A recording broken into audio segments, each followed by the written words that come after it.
Assalamualaikum warahmatullahi wabarakatuh. Saya Alistia dan nomor induk mahasiswa 23030100031. Di sini saya akan mempresentasikan jawaban dari soal mata kuliah data mining. Nomor pertama yaitu fungsi-fungsi data mining. Secara garis besar, data mining fungsinya dibagi menjadi dua bagian, yaitu ada deskriptif dan ada prediktif.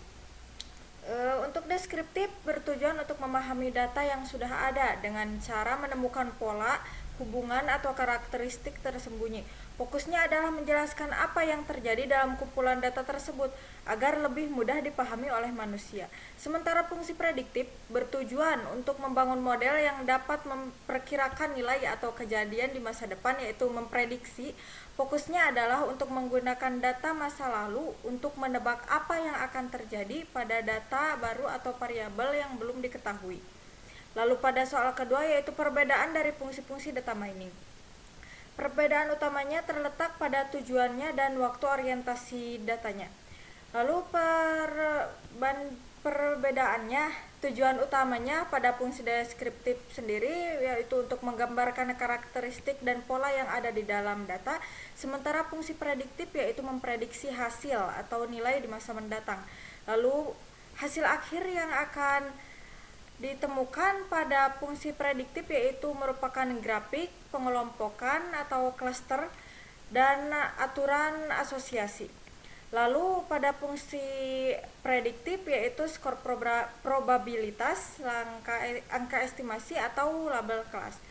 Dan contoh dari pertanyaan yang biasanya akan dikemukakan pada fungsi deskriptif yaitu produk apa yang biasanya dibeli secara bersamaan, sementara pada fungsi prediktif yaitu apakah pelanggan ini akan berhenti berlangganan pada bulan depan, seperti itu. Lalu perbedaan sifatnya, pada sifat prediktif itu prospektif yaitu melihat ke depan, sementara pada deskriptif itu melihat ke belakang. Dan soal yang terakhir adalah tentang apa itu penjelasan dari dua algoritma dalam fungsi data mining.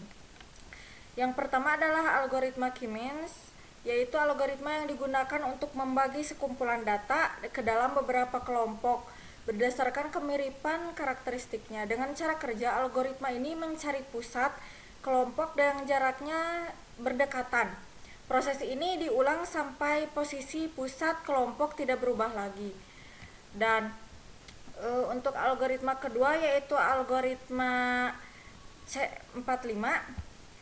Algoritma ini adalah metode untuk membuat pohon keputusan yang berfungsi untuk memprediksi suatu hasil berdasarkan data yang ada.